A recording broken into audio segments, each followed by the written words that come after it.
You told me before, and it's written here, that you grew up near St. Louis, Missouri? Yes, it's a northern suburb called Wellston, and we lived in a little area called Hillsdale. Mm-hmm. It's out at what we call St. Louis County, Mm-hmm. like Jefferson County, and well, St. Louis had its county, so I lived in the county area. Was a life of religion something that you always envisioned for yourself? Yeah, it was either that or to be a lawyer or astronomer or something like that. When you're in high school and junior high, you think about 3 or 4 possibilities, but the more that I got involved in the church, the more I realized that that's something that I wanted to do. Did you have anyone in your family who was in that profession? My grandfather on my mother's side was a Church of Christ minister, Mm-hmm. but I never knew him. There was no relationship between it. That's just something that was told me by my mother, that he was a Church of Christ minister. Did you feel a particular calling into a ministry, a formal ministry? Yeah, there are really 2 types of callings. There's the kind of mountaintop calling, that particular incident that just basically tips the scale in terms of this is what I want to do. Mm-hmm. And then there's the other kind that is more of a what we call mediated calling. That is, as you grow, you begin to realize what your skill set is. Mm-hmm. And my skill set was in helping people and doing things for the sake of people. And the church seemed to be the avenue in which that could be done. In the Lutheran Church, you are assigned to different cities, different congregations.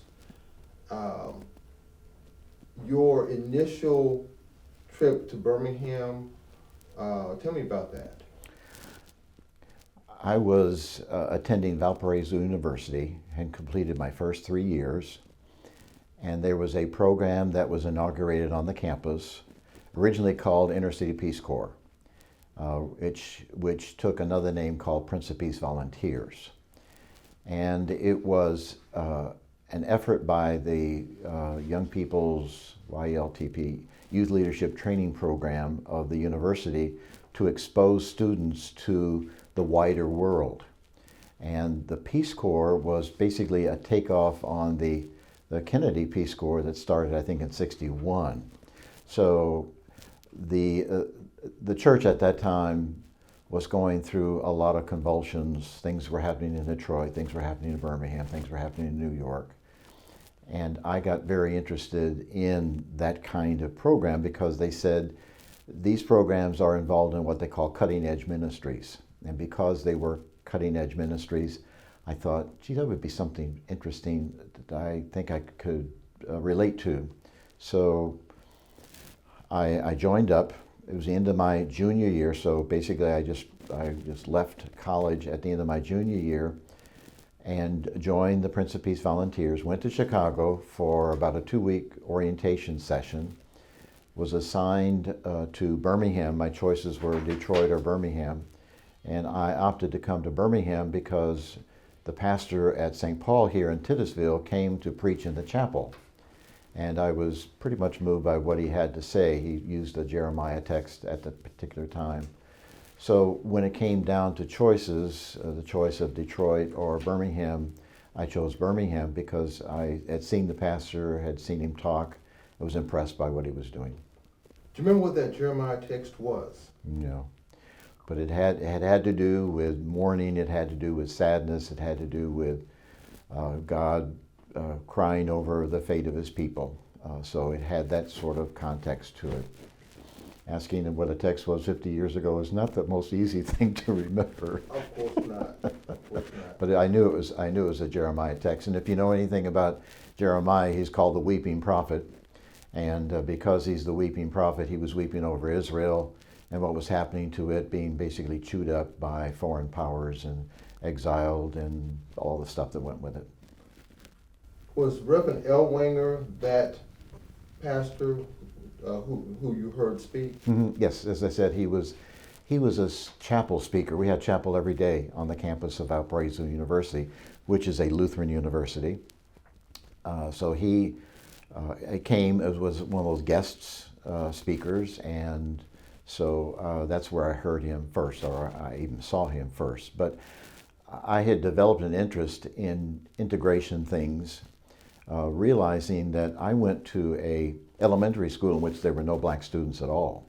I was only introduced to black students in junior high. I've got a junior high picture of a class of maybe about 80 or 85 kids in junior high, of which maybe 6 or 7 were black. So, I mean, I had no problem with black students and got along with them very well. In high school, the same thing. It's not a problem.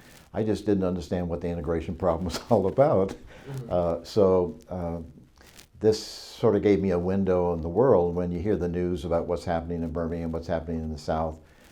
Again, racism is not confined to one area, but I grew up in an era in which racism was not a defining thing in my parents' life, in my life, because my mother related to everybody. She could sell literally, refrigerators to Eskimos. By the time she called you honey and sweetie and everything else, she could do anything. And my dad worked in a bakery, and we had an integrated staff in a Jewish bakery. We had black guys, white guys, German guys, Russian guys, you name it. We had sort of an international group of people that worked together. So it was just, for me, it was kind of fun to get together with the guys and hear all the different languages. And, you'd hear racial jokes from time to time, but they were not always black racial jokes. They were Polish racial jokes. They were Russian racial jokes. They were, whatever kind of stuff. That was par and parcel of what went on. Yours was a diverse world where you grew up. Talk about the change, the contrast that you experienced in coming to Birmingham. In coming to Birmingham, I had never been exposed to an all-black community before.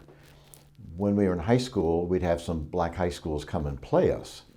Kenlock was probably the most prominent in the St. Louis area, but I didn't sense any kind of fear or any sense of apprehension about it. So when you come to Birmingham and you come to Titusville, which is a 99.9% black community other than mom and pop stores and this kind of stuff, it was a new experience, an experience I learned to value because of the overt racism that happened in other places in Birmingham with some of the white population. So Birmingham was, for me, a safe haven. And people, because of the density of the population, people knew when I was coming and going, coming to the church, leaving the church, conducting activities in the church, whatever. And I had people that were across the street, this street, that street, that street, always kind of, if you will, watching out for me because they realized that being the sole white man in a black community, there were certain people that may not have liked that. So I experienced both white racism and I experienced black racism because I had kids whose parents would tell them, don't go and mess around with that white man over at that St. Paul Lutheran Church, because they were skittish about whites and what we were doing, and so they were kind of victims themselves of the whole racism thing. Is skittish being too kind or too simple? Well, I developed a relationship with a young man, and very had artistic abilities to him. And we just we'd come and drop in. I had a little office in the building. He would come and drop in, and we just got to be very, very good friends. And apparently he went home and told his dad about the fact that we got together and I was encouraging his artistic ability. And his dad told him, "You stay away from that man. You just don't get near him." So he wrote me a letter and he said, "I'm really sorry, but I can't come to St. Paul anymore."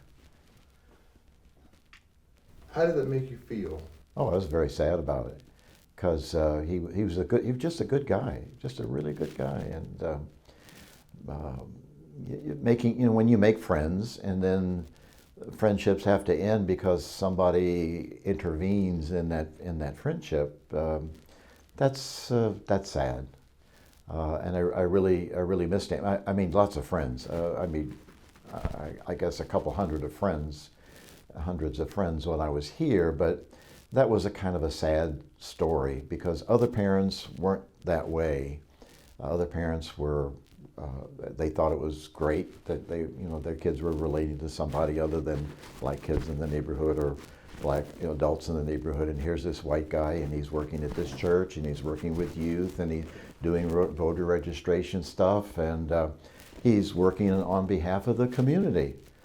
But some people didn't see it that way. Not to heap incredible praise on someone who's obviously worthy of praise. No, I'm not talking about Christ. How impressive was it that Reverend Ellwanger was as committed, that he had dived in so headlong into the ministry there in that community, or this community, I should say? A word, awesome. Really, a word is awesome. But he had the kind of lineage that would prompt that. His father worked in black ministry. He was a part of what we call the Synodical Conference. His dad was a president of Concordia College, which was basically a school for Lutheran pastors and teachers to graduate to go to teaching schools and pastoral theological seminaries. So he had the background for it. He grew up in Selma, so he saw what was going on there. So he was pretty much ready to do what he wanted to do. The thing is that he took a divergent path from his dad. His dad was more of the paternalistic side in terms of dealing with black members, whereas Joseph was more on the active side, for the want of a word, political side, in terms of dealing with things like voter rights and boycotting and picketing and things of that sort. His father was a behind-the-scenes kind of guy. It's kind of the difference between a Booker T. Washington and Du Bois. Washington was behind the scenes. He was funneling money in and helping people, but he didn't take any noteworthiness because of, whereas Du Bois was out in your face, confrontational. Let's do this, let's do it now. And I think that's kind of the situation with Walter Ellwanger, who was his father, and Joseph as a son. Joseph had more of an activist view, and he wanted to see change happen, not glacially slow, but faster, because it's been 100 years since the Civil War, and even with what happened after the passages of bills after the Civil War, there was still poll taxes and discrimination and you name it in the South, other places too. South is not simply the major factor for this crime, but it was all over. But it was much more blatant in the South than it was in the North, and that's what made, I think, his efforts to do what he did really awesome, because he was more of a voice in the wilderness. There were a few friendly people in other places doing what he did, and they would confab for a while and talk about what they were doing. But as far as the South is concerned, the brother Lutheran pastors were not very sympathetic to what he was doing. The district president was not very sympathetic to what he was doing. And he had to find his support really from other denominational leaders, the Lowrys and the Kings and Shuttlesworths and those kind of folks. So he gravitated toward them And as far as the other guys were concerned, he just sort of had to pass it off because he felt that his agenda was more important than simply conforming to the culture, which was what the Lutheran Church was doing at that particular time, conforming to the culture. They didn't want to upset the members, that is the white churches, because if they upset the members too much, the members would ask them to leave. All denominations had faced that sort of dilemma. If you speak out about integration, you speak out about voting rights for black people in your congregation, chances are you would be asked to leave. But just to the point of the placement, when you graduate from seminary in the Lutheran Church, you are placed by a group of district presidents and things of that sort. But afterwards, you are free to take any call that you like. So Pastor Ellwanger was assigned to St. Paul at the beginning of things. He stayed here for 9 years and then moved to Cross Lutheran Church in Milwaukee, which was a dying white congregation that he reinvigorated with an integrated group over his 25, 30 years there. We talked before about the calling of a minister, whether that is something that evolves over time or that mountaintop experience that says, this is what I've got to do. Clearly, the calling that Reverend Ellwanger experienced went further than simply delivering the gospel. Right, right. Talk to me about that almost divergent calling. Well, delivering the gospel is more than simply speaking from a pulpit, okay? Delivering the gospel can be done from a pulpit, and it's very important for the attention of the people from the pulpit, but it also has to be exercised. How do you exercise the gospel? How do you exercise the gospel in your ministry? Well, the gospel tells you to visit the prisoner and the orphan and the widow and all of those individuals, but it also talks about helping for people to realize their potential, for dealing with social injustices that are going on. The gospel is not indifferent to social injustices. The prophets were always speaking about the fact that rich people were taking advantage of poor people, or that widows, Greek widows and Hebrew widows were being treated unequally. So what Ellwanger does is he takes the gospel from the pulpit and takes it to the streets. Speaking of streets. Okay. Speaking of streets. And I grew up in Titusville, but in working with this project and doing research, Titusville really felt like almost utopia for blacks. I mean, there were stores, there were shops, there were at times there were 2 bowling alleys. I learned. Oh yes, I bowled at one of those bowling alleys.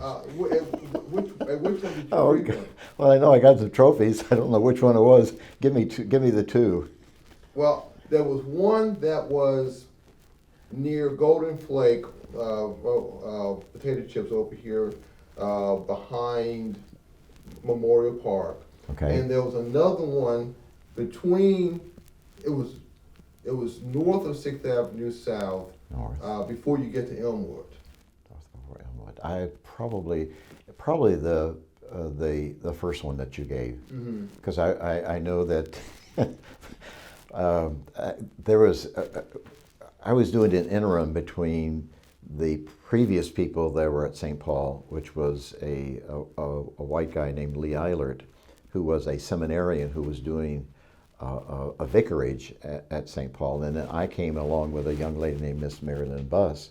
So we had this interval where the 2 groups, where he and I, well, he and I mostly, and we joined a summer bowling league there.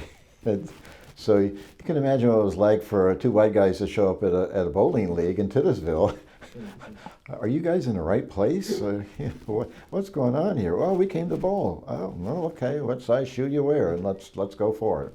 So yeah, it was at first you're a little taken aback at the fact that you're in an all-black community, but then after a while, it just, when you're doing what you're supposed to be doing and the work that you're supposed to be doing, you just lose consciousness of color, of background, of economics, because kids are kids and adults are adults. You just learn to pick out people for what's good about them, what's not so good about them. He's got this kind of personality, she's got that kind of personality. So you just learn to work off of the personalities of the individuals to find out, what common ground that you can share and how you can share it and what you can do about it. So that's kind of what I tried to do while I was here. Is it made no difference to me who the kids were, where they came from, Lubbock's Village, over on Lincoln Street Southwest or anything like that. The kids were just kids, and kids didn't seem to make a big deal about it. There's no big deal about it as far as I was concerned. Did you ever see perhaps parishioners of yours or other people of color experience racism? Did they or I? Well, I'll ask Okay. The initial question is, did you ever witness them experience racism? Subsequent to that, I'll ask, did you ever experience racism? Did I see them experience racism? Kids, yes, because I dealt with kids mostly, not so much their parents, but the kids, yes. We took a field trip to Anniston, which when I think now, taking a field trip to Anniston, are you kidding me? Anyway, took a field trip to Anniston, and we had an old Buick that was loaned to us by a lady down the street on 6th Avenue. And it was a black Buick with the two big horns on the side. So we decided we were going to take a trip to Anniston and go to a state park somewhere in that area. And so we did. And when we went through the state park and the picnic tables and everything, the folks there were giving us a very heavy eye. And I remember that as we were going through that, there was kind of a hushed conversation, and then when we had passed, there was kind of the spitting that went on afterwards, as if it were like nothing type to them, and what are we doing there, and all that kind of stuff. And it's either directed at me at the kids. I just figured it was directed at all of us, so I was a little bit taken aback by it. But what really worried me is that the car broke down in Anniston, and we were looking for some help, and we couldn't find any kind of help. Finally, we were able to get the car started and head back to Birmingham, and I was so relieved, because there was just a lot of "who are you and what are you doing here" kind of looks from people that were walking around. Nobody volunteered to help. Nobody came and said, "Can I help you? Can we push it over to us?" No. And the kids, they were just, they were not of much help. They didn't know anything about fixing cars. For Pete's sake, all they knew about riding in them. So that was one incident that I thought, as far as the kids were concerned, I was very concerned about them and their welfare, because it was just me as an adult. There were some other cars, but they weren't there at that particular time, so it was concerning to me about them. In terms of overt racism for me, incidents where the police would stop me. I was driving around in Titusville, and a policeman would stop me, and he'd always ask for my license, so I had to show him my Missouri license. That was a dead giveaway right then. Here's a white outside agitator in the Titusville community. We're going to get this guy. I mean, I didn't break any laws, but if I would have black children in the car, the policeman would always run the siren and run the lights, and I had to get out and show him my license, and he'd give me a look, and boom. That was one. The other is sometimes when I'm driving around, I drove around a little green Volkswagen that Pastor Ellwanger let me use from time to time to transport children and do other kinds of things. But trucks would get behind me and I would hear racial epithets and things of that sort. I didn't know whether it was related to some sort of group, because I knew, Klan or White Citizens Councils or whatever it might be, but the guys would give me a hard time, and they only would stop when I would turn on 2nd Street South and head to the church parking lot in the back. But those are times that were a little scary, because again, they were trucks. There were 2 or 3 guys in the back of the truck as well as a guy in the front driving. So that was a little unnerving. On that Anderson trip, going back to that, were you disappointed that you did not have a Samaritan, a good Samaritan in that experience? The Anderson experience? Yeah. Well, yes and no. Yes, I was disappointed, but no, as I began to understand the culture, I sort of expected that that was the way it was going to be, that I was not going to get any help. Because even a person offering help, that person would have been ostracized as well. I just learned that when you're out in the black community, out of the black community, and in a white situation, and you are driving children around, or you have children in the car. Let's say we were, taking kids down to Carver Theater, or we were going to something else. If I was in an all-white neighborhood, the tension level was a little high. But otherwise, I felt that this was the norm, and this is what I had to deal with. Again, you came to Birmingham initially in what year? 65. 65. So the momentous, tragic events at 16th Street Baptist Church had happened 2 years prior. When that happened, obviously Birmingham you're not thinking about being in Birmingham. Right. What were your thoughts about that event? Well, the media stuff that you see all the time, the building, the damage,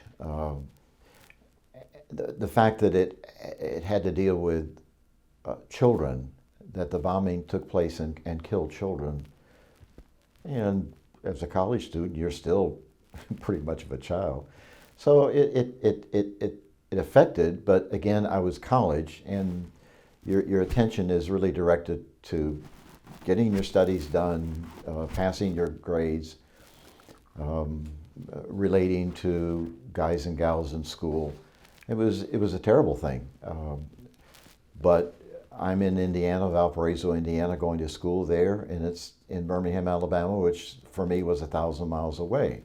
So it's like saying, what do you do to the starving children of Africa, or what do you do to things that happen, burning of the forests in the Northwest or something of that sort? You look at it, you really feel very sad about it, but there's not much that you can do.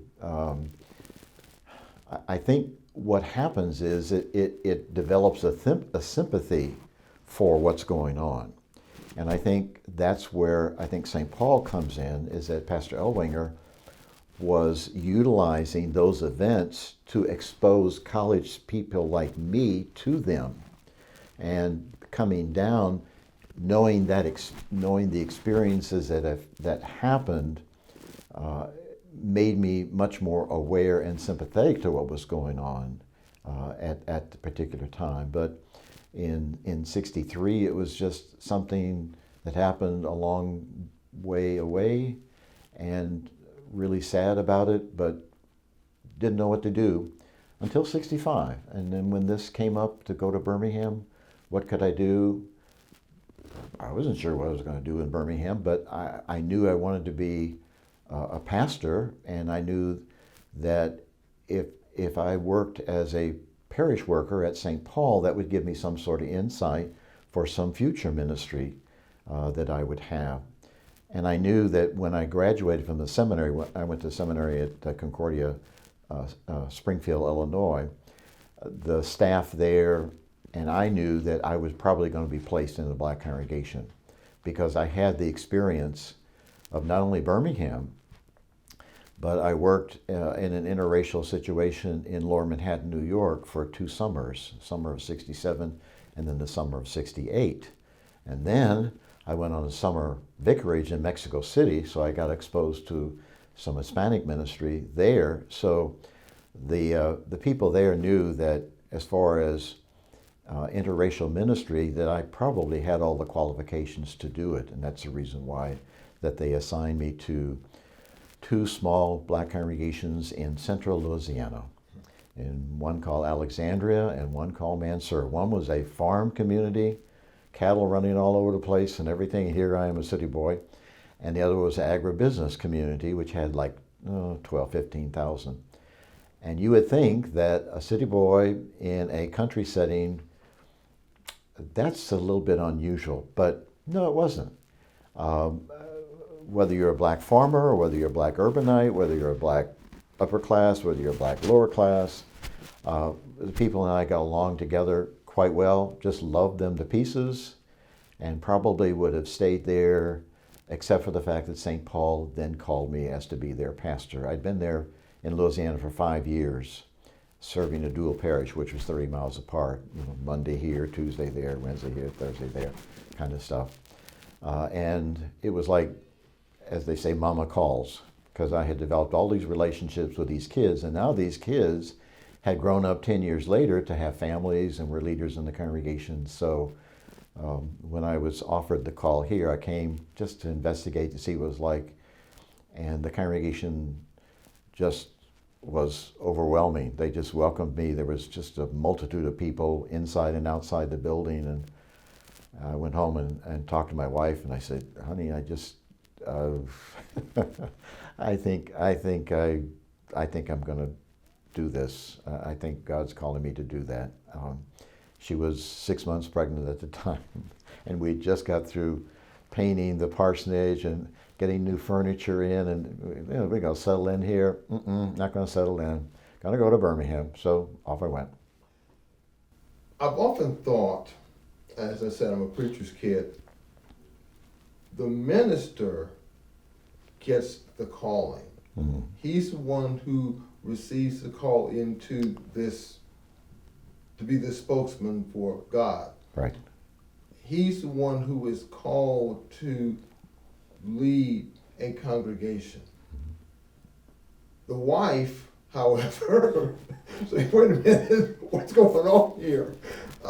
Did you ever give any thought to what, I mean, obviously, I'm thinking back to the TV show of my youth, Green Acres, where... Oh, yes. Ava Gabor, yes. She seems to be out of place there, doesn't she? Just a little. Yeah, just a little. Well, I met my wife. My wife is from New York. She's from Long Island. And I met her during the 2 summer experiences in Lower Manhattan. I was a director of a program where we took inner city kids and put them in suburban situations for a couple of weeks, kind of expose them. And then we took high school seniors and brought them to the city to live and work during the summertime. This is 67 and 68. Hippies, flower power, all kinds of stuff's going on. The congregation had Hispanic services, had English services. The neighborhood was white Ukrainians, white Russians, black people, Jamaican people, Cuban people, you name it, all kinds of folks. So she knew what I was doing. She was very much aware of that. And when you consider a call, my wife did not want to become a junior pastor. She wanted to have her own career, and she graduated as a registered nurse, and that's what she did in Louisiana for the couple of years I was there.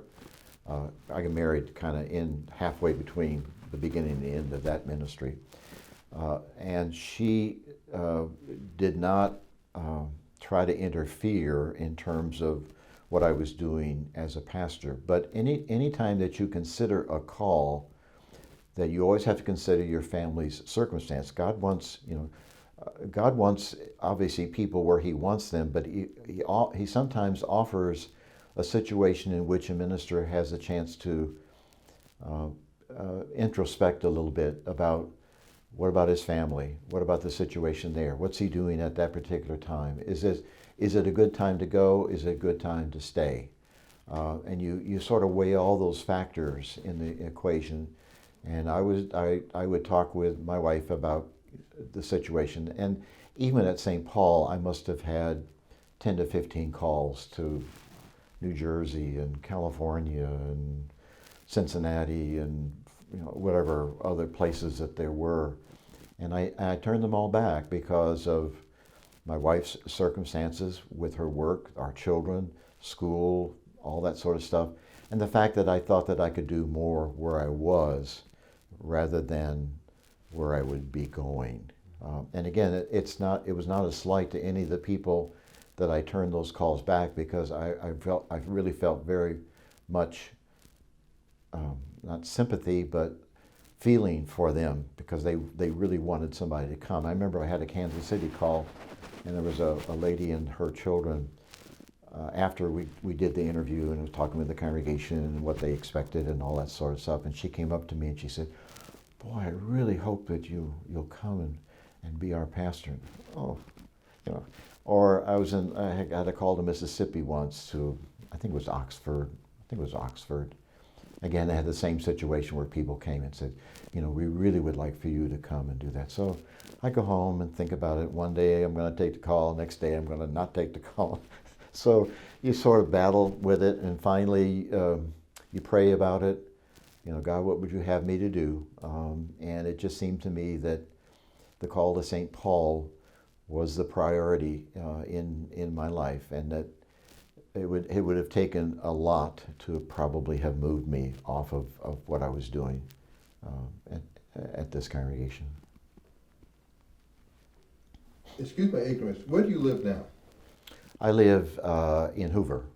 I lived in the West End in Ensley up until 2012. So I lived in a church parsonage on St. Charles Avenue Southwest for 2 years, 3 years, and then we decided to buy our own house. This was a parsonage the congregation owned. So when I moved out, they basically had renters to come in after that. And then we moved to West End, a little box house on 67th Street West.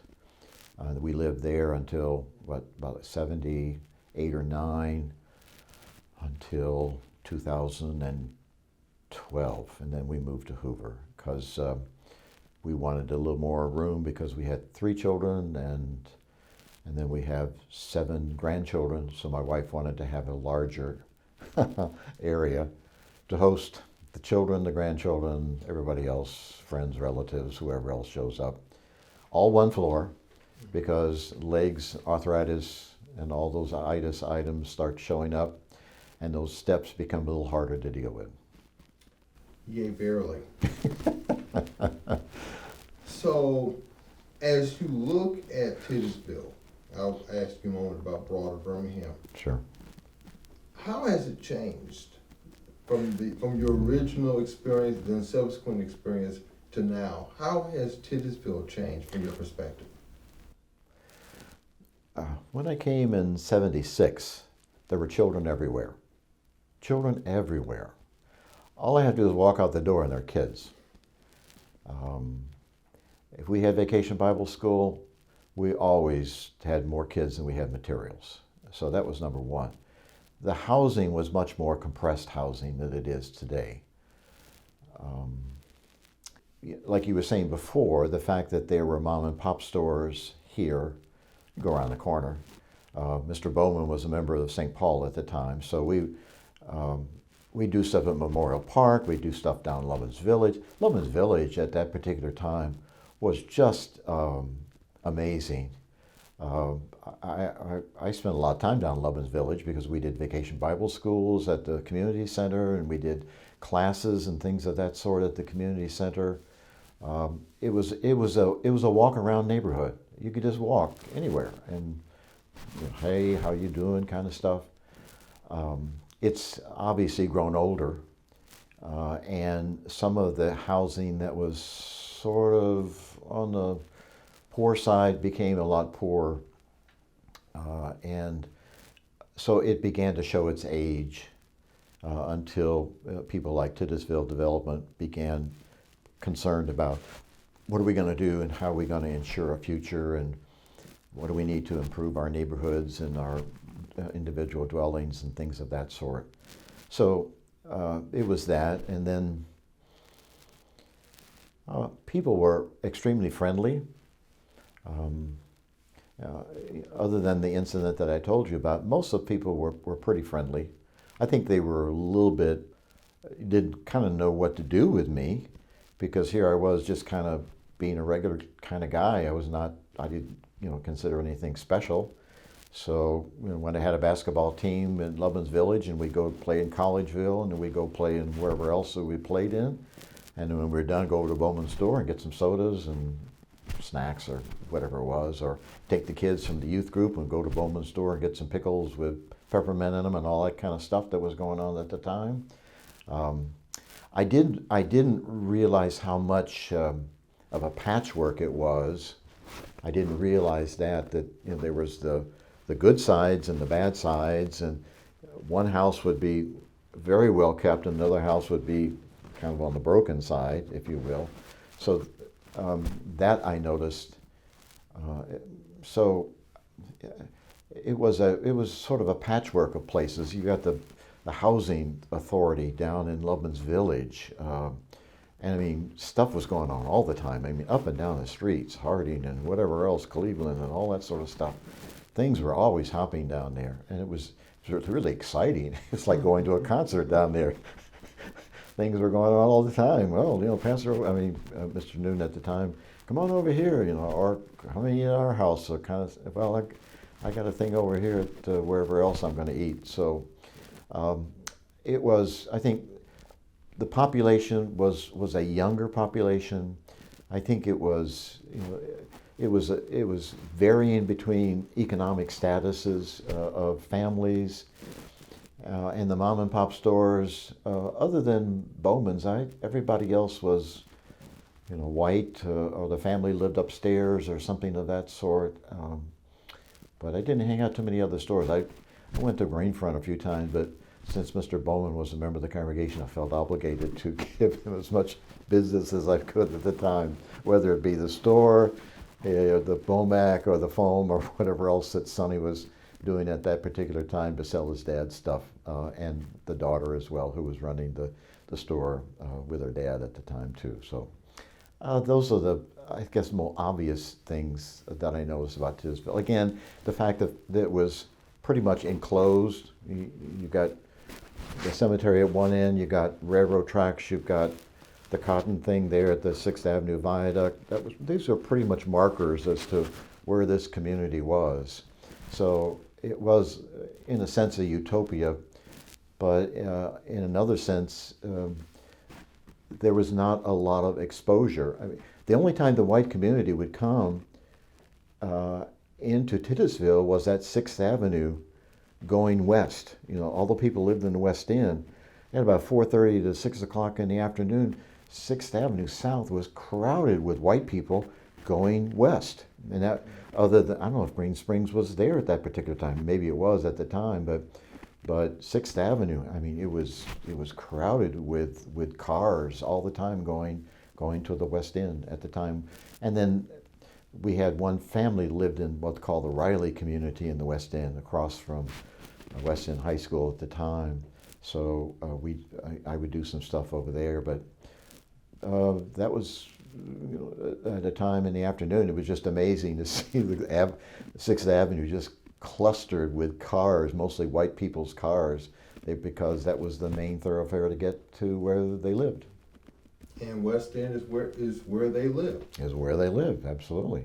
I remember, not so much for this project, growing up, and in our church, there would be individuals who would give a frequent testimony that they were cleaning, that they were living in houses that they used to clean. Yep. Yep. to borrow from the television show, they had moved on up. Yeah. It wasn't a deluxe apartment, but it was. It Yeah. was better than where they were. They were in West End. Hallelujah, we're in West End. And for that time, it was wonderful, but sort of like a relationship on a soap opera, it didn't last. Yep. It was like going from Loveman's Village to the West End. That's the moving on up part, because before Loveman's Village, it was probably some sort of rural place somewhere else. So the housing project was really the first stop for a lot of the folks. And then when people in the West End began to vacant the homes, obviously, and selling them at a very, very reasonable price when I got out of here, then they took advantage of that. So yeah, when I came back in '76, there were fewer people that I knew before living in Loveman's Village, and they were out in the West End area and living there now. So that was kind of an interesting change. Of course.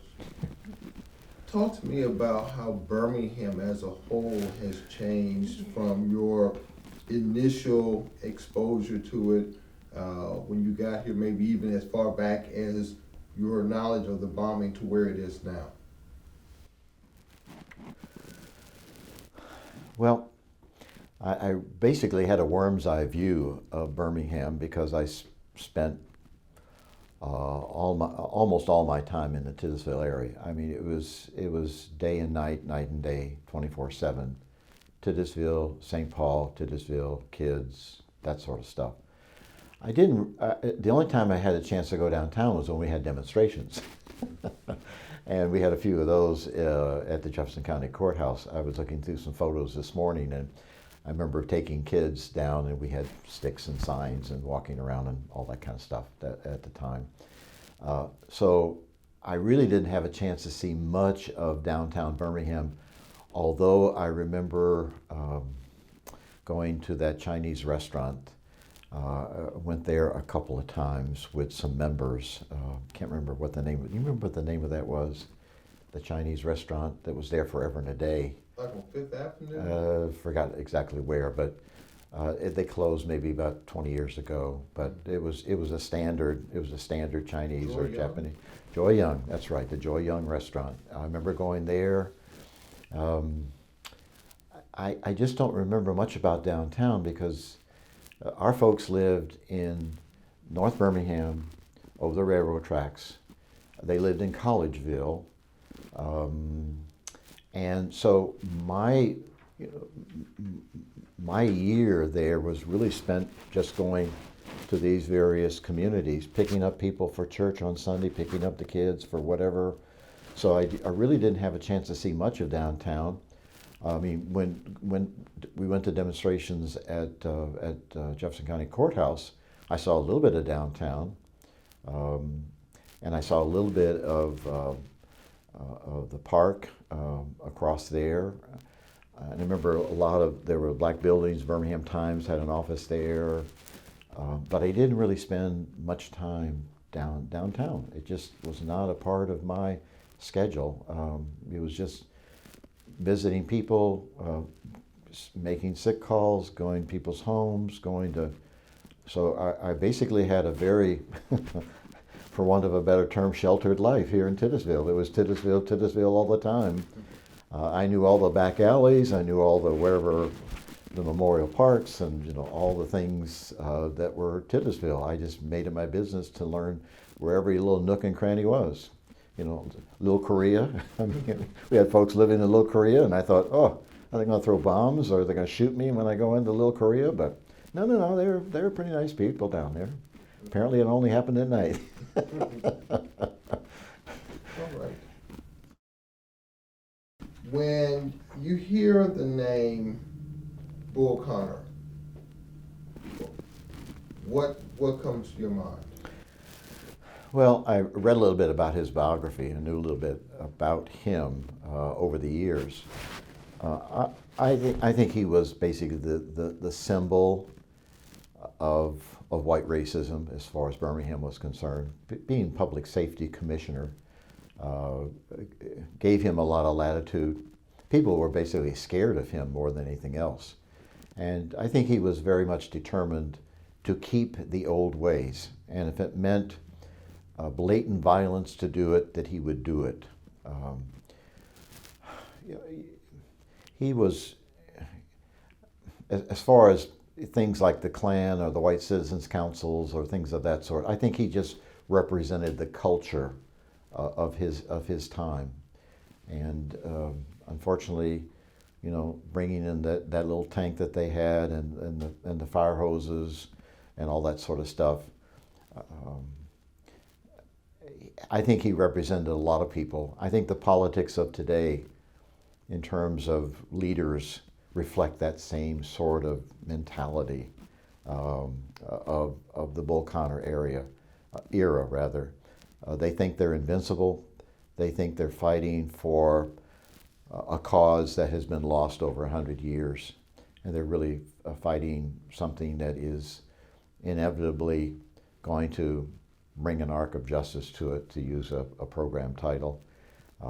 So I don't have really good feelings about him. I just wish that he could have been brought up maybe in a better environment, whereas he did not learn how to hate black people or any Hispanics or anybody else for that matter, but learn to try to understand people. And I think that's the whole thing about Birmingham when I came, is that the whole culture mitigated against anybody speaking out. And I think Pastor Ellwanger had a very good venue of being able to speak out from where he was, because he was not speaking out from a white congregation, he was speaking out as an advocate of a black congregation. So he had that support. But even in the black Birmingham community, there was a very large conservative element that did not want things to be pushed too far. And I think every congregation, I think, represented the young people who wanted to do something, the union people who wanted to do something, but there was also the part of the community that was very vulnerable. Black teachers were vulnerable. If you worked for a white employer, you were vulnerable. If you spoke out, if they saw you on TV, if you said something, you were vulnerable. You could lose your job. So the whole culture mitigated against black people speaking out. So when the church took the lead and made it a spiritual crusade, I think that's very hard to turn back. And I think white churches found that very hard to turn back. Lutheran Church went through its same sort of anxiety when St. Paul would send a group of kids over to a church on Highland Avenue, and they were turned back because they were black. But eventually, the culture relented, began to realize that that the gospel is not white. The gospel is not a white Jesus, but the gospel is something that the church needs to speak about in terms of not only the pulpit, from the pulpit itself, but to demonstrate what it means to be about that justice. And if the church has to sacrifice itself in doing so, so be it. Does the name Bill Terry Jr. mean anything to you? No. Okay. No. No, he was the Birmingham serviceman, grew up in Titusville, and before going to Vietnam in 1969, told his family that... Yes, I do know. I'm sorry. I do know. The first guy buried at Elmwood Cemetery. Yes, I'm sorry. The name just didn't pick up right away. Yeah, I'm familiar with that particular circumstance, yes. Lawsuit and everything to get in, the whole ball of wax, yes. I've been blown away by that, and the notion that if there was a perfect scenario for the breaking of that color line that extended to the grave he was in, because how could you possibly deny someone who had died for his country the opportunity to be buried where he wants to be buried? Yeah. Yeah. It's the ultimate in hypocrisy. I came across an item the other day about Northern Ireland.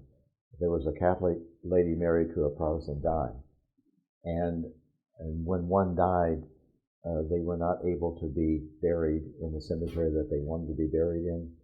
So there's this brick wall, and on on one side, the husband was buried, and on the other side, the wife was buried. But over the wall, there are two hands that stretch and unite together like that, husband and wife. Oh, that's wonderful. Isn't it? Isn't it, though? In spite of it all. You can bury us, but you can't separate us, right?